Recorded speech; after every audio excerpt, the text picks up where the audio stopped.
അസ്സലാമു അലൈക്കും വറഹ്മത്തുള്ളാഹി തആല വബറകാതുഹു. യാത്രക്കിടയിൽ ദിൽഷാദ് നൂറയോട് ചോദിച്ചു, നൂറ, ആ എന്താ വേണ്ടത്? ചായ വേണോ, ജ്യൂസ് വേണോ? ഏയ്, ഒന്നും വേണ്ട. അതെന്താ? ഏ ഒന്നുമില്ല. വാ, ഒരു ചായ എന്തെങ്കിലും കുടിക്കാം. വാ, ഒരു കൂൾ ബാർ ദാ അവിടെ കയറാം. അതെ, അവൻ്റെ വാക്കുകൾക്കനുസരിച്ച് അവൾ നിന്നു. അല്ലെങ്കിലും അവൾ ആദ്യമേ പ്രതികരിക്കാറില്ലായിരുന്നു. അവൻ പറയുന്നതനുസരിച്ച് അവൻ്റെ പിന്നാലെ അതാ അവൾ നടക്കുന്നു. നീ എന്താ പുതിയ പോലെ ഇപ്പോഴും നിന്നെ കെട്ടിക്കൊണ്ടെന്ന പോലെ നടക്കുന്നത്? എന്തൊരു സ്മാർട്ടില്ലാത്തത്? ഏയ്, ഒന്നുമില്ല. നടക്ക്. പിന്നെ എന്താ വേണ്ടത്? എനിക്ക് എന്തായാലും കുഴപ്പമില്ല. നിനക്കെന്തൊരു ഇഷ്ടങ്ങളും ഇല്ല? നിൻ്റെ ഇഷ്ടങ്ങൾ ഇക്കെന്താ പറയുന്നത് അതിനനുസരിച്ച്. എന്നാലേ 2 ജ്യൂസ് എടുക്ക്. ഏത് വേണ്ടത്? ലൈമ മതി. ഓ, ബദാമും പിസ്ത ഒന്നും വേണ്ടേ? ഷെയ്ക്കാക്കിയാലോ? അതൊന്നും വേണ്ട. ആ, എന്നാൽ 2 ഒന്ന് ഷെയ്ക്ക് ആയിക്കോട്ടെ. ബദാം ഷെയ്ക്ക്, 1 ജ്യൂസ്. ഓക്കെ. സ്നാക്ക് എന്താ വേണ്ടത്? അത് സാൻഡ്വിച്ച്, ബർഗർ, ഷവർമ എന്താ വേണ്ടേ?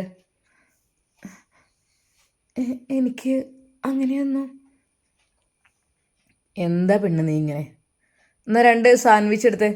അങ്ങനെ അതാ ദിൽഷാദ് അവൾക്ക് ജ്യൂസും സാൻഡ്വിച്ചും വാങ്ങിക്കൊടുക്കുന്നു. അല്പസമയം വെയിറ്റ് ചെയ്തിരുന്നു. ദിൽഷാദ് അവളുടെ കണ്ണുകളിലേക്ക് നോക്കി. പക്ഷേ അവൻ്റെ ആ നോട്ടത്തിൽ അവളങ്ങ് പേടിച്ച് പോകുന്ന പോലെ, ഉരുകി പോകുന്ന പോലെ അവൾ തല താഴ്ത്തി. എന്താടി, എൻ്റെ മുഖത്തേക്ക് നോക്കാനും നിനക്ക് കഴിയില്ലേ? ഒന്നുമില്ല. ഞാൻ അല്ല, നിന്റെ വലിയ മാല ഇവിടെ കഴുത്തിൽ? അതെൻ്റെ ബാഗിലാണ്. നല്ലോണം ശ്രദ്ധിക്കണം. ഇപ്പോൾ സ്വർണത്തിന് നല്ല വില കൂടിയ സമയമായതുകൊണ്ടേ ആളുകളൊക്കെ കണ്ണു വെച്ചിട്ട് പോകും. അതുകൊണ്ടാണ് ഞാനത് ബാഗിൽ വെക്കേണ്ട ആവശ്യമൊന്നുമില്ല. അതിങ്ങ് തന്നേക്ക്, ഞാൻ പറയാം. അതിപ്പോൾ തൽക്കാലം ഞാൻ സൂക്ഷിച്ചോളാം. ഓക്കെ. അല്പസമയം കഴിഞ്ഞപ്പോൾ അതാ ജ്യൂസും അതുപോലെ തന്നെ സ്നാക്കും എത്തി. നൂറ അത് കുടിക്കുവാൻ വേണ്ടി അല്പം പ്രയാസപ്പെട്ടു. എന്താ, തണുപ്പ് കൂടുതലുണ്ടോ? തണുപ്പ് കുറച്ച് കുടിച്ച് ശീലമുണ്ട് കുട്ടി. എന്താ ഇത്? ഞാനേ കണ്ടില്ല, ഐസാണ്. വെറും ഐസ് ക്യൂബ്സാണ് ഇതിൽ പൊടിച്ചിട്ടിരിക്കുന്നത് ഈ ഷേക്കിൽ. അതുകൊണ്ട് തന്നെ കണ്ടില്ലേ, നോ പ്രോബ്ലം. നീ ഇപ്പോൾ ആ ഒരു നോർമൽ ജ്യൂസ് വരെ കുടിക്കാൻ നിനക്ക് ത്രാണയില്ലേ? എന്താ അത്? ഇതൊക്കെ കുറച്ച് ശീലാകണേ.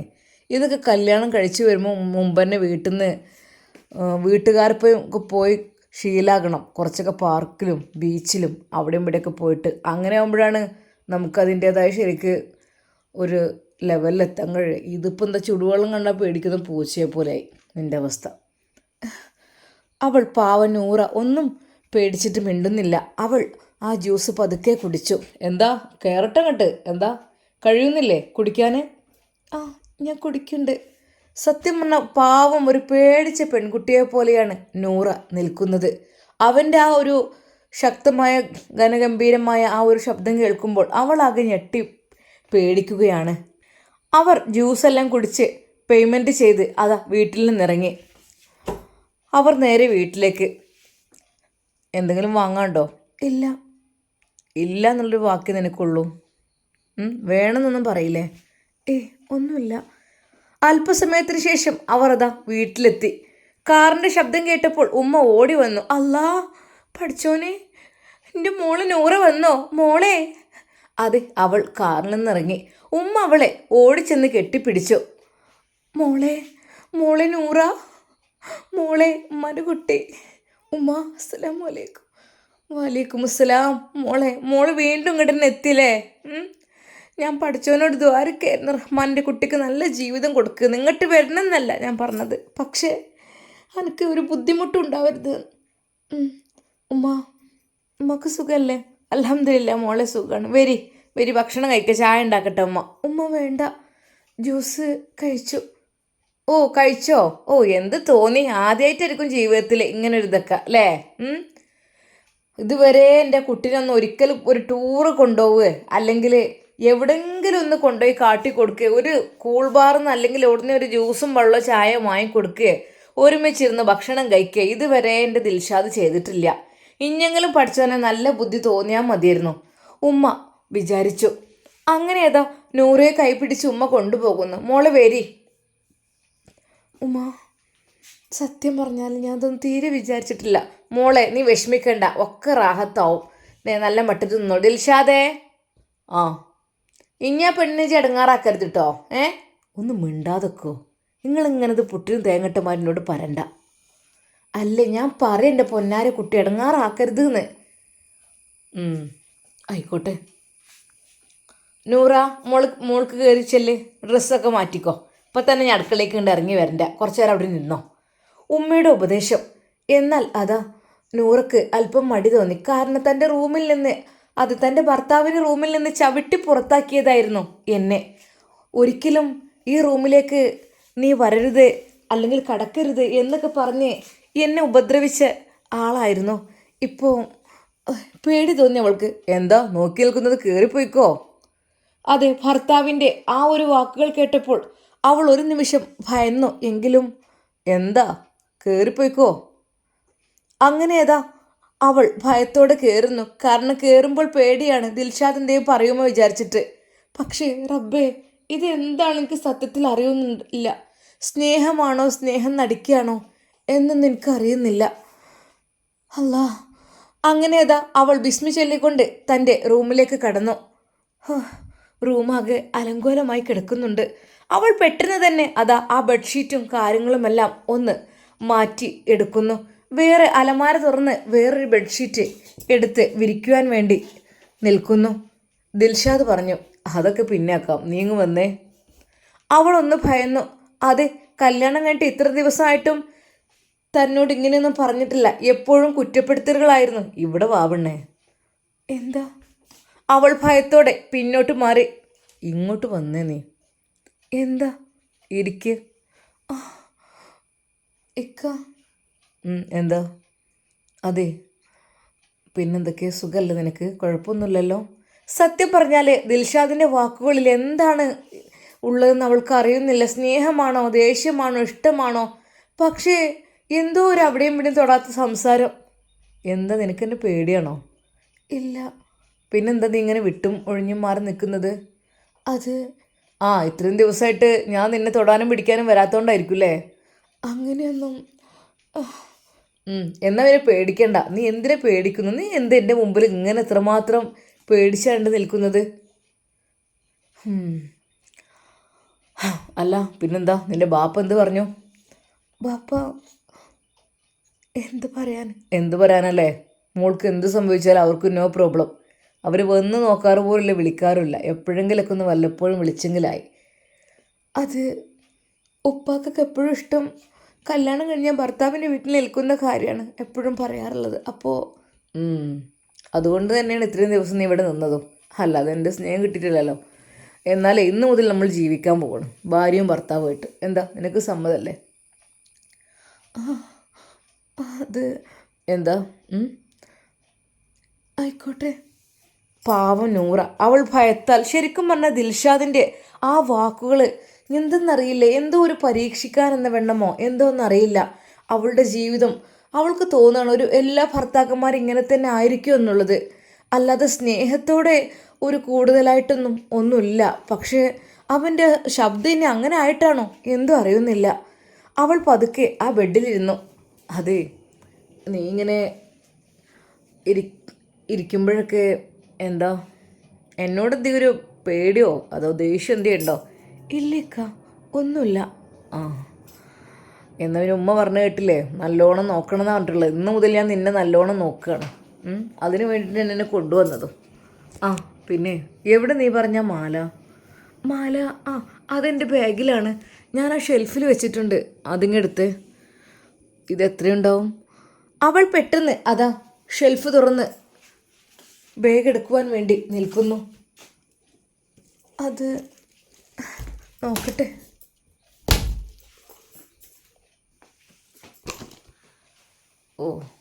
ഇതിലാണോ മാല? അതെ, ഇതിലുണ്ട്. ഓ ശരി. ആഹാ, ഇത് കുഴപ്പമില്ലല്ലോ. ഇത് എത്ര പവൻ വരൂടി? ഇത് മൂന്നോ നാലുണ്ടാവുമായിരിക്കും. വലിയ മാലയല്ലേ? ഉം, കുഴപ്പമില്ല. Okay okay. നിനക്ക് ടോട്ടൽ ഇപ്പോൾ എത്ര ഉണ്ട് പവന് സ്വർണം? അത് എനിക്ക് കറക്റ്റ് അറിയില്ല. 30 35. ഓ അങ്ങനെ. അതെ, ഇവിടെ ഫൗസിയാനെ കെട്ടിച്ചപ്പോഴൊക്കെ 50 പവൻ കൊടുത്തു വിട്ടിരുന്നു. അത് അന്നത്തെ കാലത്ത്. ആ, അന്നത്തെ കാലത്തായാലും ഇപ്പോഴത്തെ കാലത്തായാലും സ്വർണ്ണം സ്വർണ്ണം തന്നെയല്ലേ. 30 അല്ലേ? ഓക്കെ ഓക്കെ, എന്നാലും കുഴപ്പമില്ല. ആ അല്ല, പിന്നെന്താ പിന്നെന്താ നിനക്കുള്ളത്? ഇതൊക്കെയുണ്ട്. ആ ഓക്കെ. ഞാൻ തൽക്കാലം ഈ മാല ഒന്ന് അഡ്ജസ്റ്റ് ചെയ്യാൻ വേണ്ടി എടുക്കുന്നുണ്ട്. ഇനിയിപ്പോൾ ആരോടും വിളിച്ച് പറയാനൊന്നും നിൽക്കണ്ട, ഞാൻ അങ്ങോട്ട് കൊണ്ടുവന്ന് നോക്കും. ഓക്കെ. ആ അതെ, തൻ്റെ ഭർത്താവല്ലേ, എന്ത് കൊടുത്താലും നഷ്ടമില്ലല്ലോ എന്ന് കരുതിയിട്ട് അവൾ ആ മാല അവൻ്റെ കൈകളിൽ കൊടുക്കുന്നു. അവനത് സേഫായിട്ട് എങ്ങോട്ടോ മാറ്റി വെക്കുന്നു. പിന്നെ ഞാൻ ഒരു കാര്യം പറയാം. ഉമ്മയുടെ മുമ്പിൽ ഒരിക്കലും എന്നെക്കുറിച്ച് മോശമായിട്ട് നീ പറയരുത് കേട്ടോ. നമ്മൾ നല്ല സുഹൃത്തുക്കളല്ല എന്നതിലുപരി, സുഹൃത്തുക്കൾ എന്നതിലുപരി നമ്മൾ നല്ല ദാമ്പത്യ ജീവിതം നയിക്കുന്ന ഭാര്യ ഭർത്താക്കന്മാരാണ്. മനസ്സിലായല്ലോ? എനിക്ക് നിന്നോട് സ്നേഹം ഇല്ലയെന്ന് ആരും പറഞ്ഞിട്ടില്ല. എല്ലാവരും കൂടെ എന്നെ ഇങ്ങോട്ട് എല്ലാവരും കൂടി പറഞ്ഞ് എനിക്ക് ആകപ്പാട് ഇതാക്കിയതാണ്. അല്ലാതെ നിന്നോട് സ്നേഹം ഇല്ലായിട്ടല്ല. പക്ഷേ എല്ലാവരും പറയുന്നത് സ്നേഹം അവനക്കില്ല, അങ്ങനെയാണ്. അങ്ങനെയല്ല, സ്നേഹമുണ്ട്. എന്നാൽ ചെല്ല്, അടുക്കളയിലേക്ക് ഇല്ലേ, ഉമ്മ നോക്കുന്നുണ്ടാവും. ഉമ്മ പറഞ്ഞു ഇപ്പോഴൊന്നും വരണ്ട എന്നുള്ളത്. അതിനത് പോയിക്കോ, അല്ലാതെ ഇപ്പം തന്നെ ഇപ്പോൾ വന്നുടനെ മണിയേറി കയറിയിരിക്കുക. ചെല്ല്. അങ്ങനെ അത് ദിൽഷാദ് അവളെ താഴേക്ക് പറഞ്ഞയച്ചു. നൂറ് താഴേക്ക് ഇറങ്ങി വരുന്നത് അതാ ഉമ്മ കാണുന്നു. മോളെ, അതെന്തിയെ കുറച്ച് സമയം കഴിഞ്ഞിട്ട് ഇറങ്ങിയാൽ പോരേനെ പൊന്നാര മോളെ. ഇപ്പം തന്നെ എന്തിനാച്ചിപ്പം ഇവിടെ പണിയും കാര്യങ്ങളൊന്നുമില്ല. ഒന്ന് റെസ്റ്റ് എടുത്തോ പോയിക്കാണ്ട്, അല്ലാതെ ഇപ്പം തന്നെ അങ്ങോട്ട് ഇറങ്ങിയൊന്നും വരണ്ട. നൂറ് ഇറങ്ങി വരുന്നത് കണ്ട് അതാ ഉമ്മ അവളോട് പറയുന്നു. ഉമ്മ, അത് കുഴപ്പമൊന്നുമില്ല ഉമ്മ, ഞാൻ ഒന്ന് വരികയെന്ന് മാത്രം. ഉമ്മ എന്തെങ്കിലും കഴിച്ചോ? ആ മോളെ, ഞാൻ കഴിച്ചോളാം. ഒന്നും എനിക്ക് ഭക്ഷണം വേണ്ടാന്ന് പറഞ്ഞപ്പോൾ, ചായ ഒന്നും വേണ്ടാന്ന് പറഞ്ഞപ്പോഴാണ് ഞാൻ പിന്നെ അതിന് നിന്നത്. പിന്നെ മോളെ, ഇപ്പോൾ തന്നെ ഇങ്ങോട്ട് ഇറങ്ങി. എൻ്റെ ഇവിടെ എത്തിയാൽ എനിക്ക് ഓരോന്ന് എടുക്കാനുണ്ടാവും. അടുക്കളയിലത്തെ ഓരോ പണി ഉണ്ടാവും, പാത്രം കഴുകാനുണ്ടാവും, അങ്ങനെ ഉണ്ടാവും ഇങ്ങനെ ഉണ്ടാവും, അങ്ങനെ ഒരുപാടുണ്ടാവും. അതിനൊന്നും നിൽക്കണ്ട ജെ. ഇനി കുറച്ച് അവിടെ പോയി ഇരുന്നോ ഓൻ്റെ പൊക്കുന്നാണ്ട്. അല്ലാതെ അപ്പോൾ എന്നും ഒരു പണിക്ക് വേണ്ടിയിട്ട് മാത്രം തന്നെ ഞാൻ അങ്ങോട്ട് കൊണ്ടുവരില്ല. ഉമ്മ, ഞാൻ ചെയ്തോളാം. പാത്രങ്ങളും കഴുകാനുണ്ടെങ്കിലും അതൊക്കെ ഞാൻ ചെയ്തോളാം ഉമ്മ. എൻ്റെ പൊന്നാര മോൾ, അതൊക്കെ ഞാൻ ചെയ്തോളാം. ഇവിടെ ഇപ്പോൾ അതിനകത്ത് പണിയേ ഉള്ളൂ. എനിക്കിപ്പോൾ എൻ്റെ കാലിൻ്റെ വേദനയൊക്കെ സുഖമുണ്ട്. മന കുട്ടിയാണ് പോയിക്കോളി, ആളെ ഔത്തൊക്കെ പോയിക്കോളി. ഇപ്പോൾ തന്നെ ഇങ്ങോട്ട് ഇറങ്ങിയൊന്നും വരണ്ട. അതെ, ഉമ്മയുടെ സ്നേഹത്തോടെയുള്ള സംസാരം. ഉമ്മ, പാത്രങ്ങളൊക്കെ ഒരുപാട് കഴുകാനൊക്കെ ഉണ്ടല്ലോ, അതൊക്കെ ഞാൻ. എൻ്റെ പൊന്നാര മോളെ, ഇതൊക്കെ എനിക്ക് മോറാള തന്നെ ഉള്ളു. ഇജാണ് കയറിപ്പോയിക്കാ, ചെല്ലേ. ഉമ്മ അവിടെ ഒന്നും നിൽക്കാൻ സമ്മതിച്ചില്ല. എവിടെ മോളെ ദിൽഷാദ്? അവിടെ ഉണ്ട്. ആ, എന്നാണ് കയറിപ്പോയിക്കോ, ഇപ്പോൾ തന്നെ ഉണ്ട് ഇറങ്ങി വരില്ല. അതായിരിക്കും നല്ലത്. അങ്ങനെ അതാ ഉമ്മയുടെ നിർദ്ദേശത്തിനനുസരിച്ച് അവൾ വീണ്ടും കോണിപ്പടികൾ കയറി അതാ പോകുന്നു. റൂമിൻ്റെ വാതിൽ പതുക്കെ ചായയിരിക്കുന്നു. അവൾ വാതിൽ തുറന്നു. ആ, നീ എന്താ പോയില്ലേ? ഞാൻ പോയി വന്നു. ഉമ്മ പറഞ്ഞു അവിടെ നിൽക്കണ്ട, ഇവിടെ വന്ന് നിൽക്കാൻ. എന്നാൽ ശരി, ഞാനൊന്ന് പുറത്ത് പോയിട്ട് വരാം. ഇക്ക, ഇനി ഈ സമയം പുറത്ത് പോകണോ? അല്ല, ഞാൻ ജസ്റ്റ് ഒന്ന് പോയിട്ട് വരാം. എനിക്ക് പോകാഞ്ഞാലൊരു പൊറുതിയേടാണ്. പോയിട്ട് വരാം കേട്ടോ. പിന്നെ കുഴപ്പമൊന്നുമില്ലല്ലോ, ഉറങ്ങരുത് കേട്ടോ ഞാൻ വരുമ്പോഴേക്കും. ആദ്യമായിട്ട് തൻ്റെ ഭർത്താവ് തന്നോട് അങ്ങനെ ഒരു വാക്ക് പറയുന്നു. അങ്ങനെ അതാ ദിൽഷാദ് വീട്ടിൽ നിന്ന് ഇറങ്ങുന്നു. അല്ല ദിൽഷാദേ, ഈ എവിടേക്കിപ്പോൾ ഇന്നേരം? ഇന്നേരം ഇപ്പോൾ എവിടേക്ക് പോണത്? ആ പെണ്ണിനെയും കൂട്ടി കൊടുന്ന് കണ്ടേ. അത് എനിക്കെൻ്റെ ഫ്രണ്ട്സുകളൊക്കെ പിന്നെ കാണാം. ആ പെണ്ണിനെ ചെന്ന് കൂട്ടിക്കൊണ്ടെന്ന് കണ്ട് ഇപ്പം തന്നെ ഈ നേരത്തെ ഇപ്പോൾ എവിടേക്കാ ഇറങ്ങി പോണത്? ഇനി എപ്പോഴാണ് എൻ്റെ ഇതൊക്കെ കഴിഞ്ഞ് വരിക? ഉമ്മ, അതൊന്നൊരു പാർട്ടി ഉണ്ട്, അവരെല്ലാവരും കൂടെ എന്നെ കാത്തു നിൽക്കുകയാണ്. എൻ്റെ പൊന്നാരൻ്റെ ദിൽഷാദെ അങ്ങനെ ഇന്ന് കൊണ്ടുവരണ്ടീനെ ഇജന്നല്ല ഇന്ന് കൊണ്ടുവരണമെന്ന് പറഞ്ഞത്. ഇന്ന് പോവുകയാണെന്ന് ഞാൻ പറഞ്ഞില്ല ഇടങ്ങാറാക്കരുത് എന്നുള്ളത്. അപ്പോൾ ഇതിന് പോക്ക് തുടങ്ങിയ ഇന്നിപ്പോൾ കൊണ്ടുവന്ന സ്ഥിതിക്ക് ഇഞ്ചി പോയാൽ 1 മണിയാകാതെ ഇവിടെ എത്തുമോ ഒന്ന് ആലോചിച്ച് നോക്കാജ്. ഇനിയിപ്പോൾ നേരം പോണ്ട. ഉമ്മ അതാ മകനെ തടുക്കാൻ നിൽക്കുന്നു. ഉമ്മ ഒന്ന് മാറി നിൽക്കുമോ? എന്താ നിങ്ങളിങ്ങനെ? ദിൽഷാദെ എന്തിനു വേണ്ടിയിട്ട് ആ കുട്ടീനെ പിന്നെ ഇങ്ങോട്ട് കൊണ്ടുവന്നത്? ഒരു ദിവസം എനിക്ക് നല്ല മട്ടത്തിന് അതിൻ്റെ ഒപ്പം നിന്നൂടെ? എൻ്റെ മനസ്സിൽ ഉദ്ദേശം എന്താ? ഉമ്മ വീണ്ടും അതാ അവനെ ചീത്ത പറയുന്നു. ഉമ്മാൻ്റെ ഈ പറച്ചിലോണ്ടാണ് ഞാൻ അങ്ങനെ കേടുവരുന്നത്. ഉമ്മാക്ക് എന്നെ കൂടുതലായിട്ട് ഒരു പിടിച്ചു വെക്കൽ ഏറണേ. എൻ്റെ ഫ്രണ്ട്സുകളൊക്കെ ഉണ്ട്, കല്യാണം കഴിഞ്ഞോലുണ്ട് കഴിയാത്തോലുണ്ട്. അവരൊക്കെ അവരുടെ ഇഷ്ടത്തിലാണ് നടക്കാറുള്ളത്. അവർക്ക് എപ്പോഴും വീട്ടിലേക്ക് പോവുക? എടാ അത് പറ്റില്ല. പെണ്ണ് കെട്ടിക്കഴിഞ്ഞാലേ പിന്നെ ഈ പോക്കും വരവും പറ്റില്ല. അത് നല്ല മട്ടത്തിൽ നിൽക്കണം. എല്ലാവരും നിൽക്കണ പോലെ തന്നെ നേരം വെളുത്തിട്ട് പോയിക്കോ, എന്നാലും വേണ്ടിയില്ല. ഇജി നട്ട പാതിരാക്ക് നേരം ഇറങ്ങി പോകണ്ട. അതെനിക്ക് പറ്റൂല. അതിന് ഞാൻ സമ്മതിച്ച് തരൂല. ആ പെണ്ണിനെ കൊണ്ടുവന്ന് കണ്ട് ആ പെണ്ണിനെ ഒറ്റയ്ക്ക് അവിടെ മേലെ പോയി നിൽക്കുമോ? എന്താ എൻ്റെ ഒക്കെ കഥ? ഒന്ന് ആലോചിച്ച് നോക്കാം. എന്താ ഉമ്മ നിങ്ങൾ ഇങ്ങനെ? ഒന്ന് മാറി നിൽക്കുകൾ. എന്നെ ഇങ്ങനെ ഫ്രണ്ട്സുകൾ വിളിക്കണം. ഞാൻ അങ്ങനെ പെൺകൊന്തന എന്താ പിന്നാലെ ഇങ്ങനെ നടന്നുകൊണ്ട് നിൽക്കണോ? കുറച്ചു നേരമൊക്കെ ഇരുന്ന് സംസാരിച്ചില്ലേ? ഒന്നും പോരെ? എടാ എന്നോട് ഞാൻ പറയണില്ല. ഞാൻ ഒരു കാര്യം പറഞ്ഞത്, ആ കുട്ടീനെ കൊണ്ടുവന്ന് ചെടങ്ങാറാക്കരുത് ഞാൻ ആദ്യം എന്നോട് പറഞ്ഞേക്കണിട്ടാ. എന്നാൽ ദിൽഷാദ് ഉമ്മയെ തള്ളി മാറ്റി അതാ പുറത്തേക്ക് പോകുന്നു. അല്ല പിന്നെ ഞാനിങ്ങനെ പിടിച്ച് വെക്കുക. ചെറിയ കുട്ടിയാണ് ഞാൻ. അല്ല പിന്നെ അതിൻ്റെ റബ്ബേ, ആ കുട്ടിക്ക് നല്ലൊരു ബുദ്ധി കൊടുത്താൽ മതിയായിരുന്നു പഠിച്ചവനെ. എന്നാൽ ഈ സമയം അന്ന് നൂറയുടെ വീട്ടിലേക്ക് ബാപ്പ ലേറ്റായിട്ടാണ് വന്നത്. അയാൾ വാതിൽ തുറന്നു വന്നു. ഇക്ക എവിടെ മോള്? അവളൊന്ന് കൊണ്ടുപോയി. ആര്? ദിൽഷാദ്. അല്ലാതെ ആരെ കൊണ്ടുപോകാൻ? കൊണ്ടുപോയി ചെയ്തോ? എന്തിനു വേണ്ടിയിട്ടാണ് അവൻ കൊണ്ടുപോയത്? ഇടങ്ങാറാക്കാനോ? ഓന് എന്തൊക്കെയാണ് വിളിച്ചു പറഞ്ഞിട്ടത്? അപ്പോൾ തന്നെ ചെന്ത് എന്നോട് വിളിച്ച് പറയാനിത്? എന്നോടെന്താ പറയാതെ എൻ്റെ കുട്ടീനെ എനിക്ക് പറഞ്ഞയച്ചത്? എന്ത് കാര്യത്തിന് വേണ്ടിയിട്ടായിരുന്നു? ഒന്നുമില്ല. ഇവിടെ നിന്നാൽ നിങ്ങളെ ചീത്തയും വാക്കും അതും കേൾക്കേണ്ടി വരും. അതിനേക്കാളും സ്നേഹമുള്ളൊരു ഉമ്മ അവിടെ ഉണ്ട്. ഞാൻ വിചാരിച്ചോ എൻ്റെ കുട്ടി ഇടങ്ങാറാരുതെന്ന് വിചാരിച്ചിട്ടാണ്. ഇവിടെ നിന്നാൽ എന്തായാലും നിങ്ങൾ ഓരോന്ന് പറയും. പിന്നെ ഇപ്പോൾ ഞാൻ എന്തെങ്കിലും പറഞ്ഞോ? ഞാൻ പറഞ്ഞ എന്താ, പെൺകുട്ടികളായാലും അച്ചടക്കത്തിൽ നിൽക്കണമെന്ന് ഞാൻ പറഞ്ഞിട്ടുള്ളൂ. അല്ലാതെ വേറൊന്നും ഞാൻ പറഞ്ഞിട്ടില്ല. അത് അവനങ്ങനെ പറഞ്ഞ സ്ഥിതിക്ക് ഒരിക്കലും ഞാനങ്ങനെ പറയില്ല. എനിക്കെൻ്റെ മോളിനാണ് വലുത്. അല്ല എന്ത് കരുതിയിട്ടായി പറഞ്ഞയച്ചതോ എൻ്റെ ഒപ്പം? ഒന്നുമില്ല. ഓൻ നന്നായി പോയിക്കോട്ടെ. ദാമ്പത്യ ജീവിതം എന്ന് പറഞ്ഞാൽ എപ്പോഴും നമ്മളെ ഭാഗം നമ്മൾ ക്ഷമിച്ച് കൊടുത്താലല്ലേ കുട്ടികൾക്ക് നല്ലൊരു ജീവിതം ഉണ്ടാകുകയുള്ളൂ. ക്ഷമിച്ചവർക്കൊക്കെ അള്ളാഹു നല്ലതേ കൊടുത്തിട്ടുള്ളൂ. അല്ലാതെ നമ്മൾ പിടിച്ച് പറിച്ച് ഇവിടെ നിർത്തിയിട്ടും കാര്യമില്ലല്ലോ. ആ കുട്ടികളെ മനസ്സ് അങ്ങനെയാണെങ്കിൽ നൂറ പോതക്കണം. ഓളൊന്നും പറഞ്ഞില്ലേ? ഓൾ ആദ്യം പറഞ്ഞ് പോണില്ല എന്നൊക്കെ, പിന്നെ ഓൻ പറഞ്ഞപ്പോൾ പോയി. പിന്നെയെന്ന് വെച്ചാൽ കുറച്ചൊക്കെ ഓൽക്കോല ഇഷ്ടങ്ങളും ഇതൊക്കെ ഉണ്ടാവൂലേ. ഓല് ശരിയാണ്, എന്തെങ്കിലും അങ്ങോട്ടും ഇങ്ങോട്ടും വാക്കുതർക്കും എല്ലാം ഉണ്ടാവും, തെറ്റിപ്പിരിയൊക്കെ ചെയ്യും. പക്ഷേ പിന്നെ ഓൽക്കും അല്ല ഉണ്ടാവുള്ളൂ. പിന്നെ നമ്മളെ കാലം കഴിഞ്ഞാലൊക്കെ നോക്കാൻ ആരാ ഉണ്ടാകുക? അവിടെ ആയാലും ആ ഉമ്മയും ഓനൊക്കെ ഉണ്ടാവും. ഒക്കെ സ്വഭാവമൊക്കെ നല്ല മട്ടത്തിലൊക്കെ ആയി വന്നോളൂ. ഇന്ന് കുഴപ്പമൊന്നുമില്ല. നല്ല മട്ടത്തിൽ ഓൻ വന്നപ്പോൾ പിന്നെ പറഞ്ഞേക്കൂലൊന്നും വയ്യല്ലോ. അതുകൊണ്ടാണ്. എന്താ ഓനെന്താ എന്ത് സ്വഭാവത്തിൽ ഒന്ന് വന്നത്?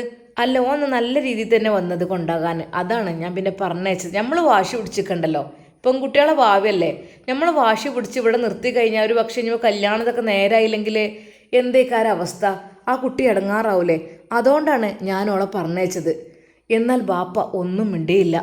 അദ്ദേഹത്തിൻ്റെ മനസ്സിൽ സങ്കടമാണോ സന്തോഷമാണോ അറിയുന്നില്ല. ഒരു തരം മൂകത. അദ്ദേഹത്തിനൊന്നും ഭക്ഷണം എടുത്തു വെക്കട്ടെ? എനിക്കൊന്നും ഇപ്പോൾ വേണ്ട. അതെന്താ? ഒന്നുമില്ല. സത്യം പറഞ്ഞ മകളെക്കുറിച്ച് അയാൾ വേറെ വല്ലതും വിചാരിച്ചിരുന്നോ? എന്തോ അറിയില്ല. ഉമ്മ പേടിച്ചിട്ട് അവൻ വന്നപ്പോൾ അവളെ പറഞ്ഞേക്കുകയും ചെയ്തു. പിന്നെ കുട്ടികളെ ഭാവിയല്ലേ, നമ്മൾ വാശി പിടിച്ചിട്ട് എന്തെങ്കിലുമൊക്കെ ആയിക്കഴിഞ്ഞാൽ കുട്ടികളൊരിക്കലും കഷ്ടപ്പെടരുത് എന്നതായിരുന്നു ആ ഉമ്മയും വിചാരിച്ചിരുന്നത്. പിന്നെ ബാപ്പാൻ്റെ സ്വഭാവം അത്ര നല്ല സ്വഭാവമൊന്നും അല്ലാത്തതുകൊണ്ട് തന്നെ മകളെ ഇവിടെ ഇട്ടിട്ട് അഥവാ എനിക്കെന്തേ പറ്റിപ്പോയാലും അവൾ ഇടങ്ങാറാവും എന്ന് കരുതിയിട്ട് തന്നെയായിരിക്കും ഒരു പക്ഷേ ആ ഉമ്മ അവളെ പറഞ്ഞയച്ചത്. എന്നാൽ ദിൽഷാദ് പോയത് എങ്ങോട്ടായിരിക്കും? ദിൽഷാദ് എപ്പോൾ തിരിച്ചു വരും എന്നൊന്നും പാവം നൂറക്ക് അറിയുന്നില്ല. അവൾ ആ റൂമിൽ പതുക്കെ അവിടെ ഇങ്ങനെ ഇരിക്കുകയാണ്. എന്നാൽ ഉമ്മാക്ക് സമാധാനമില്ല.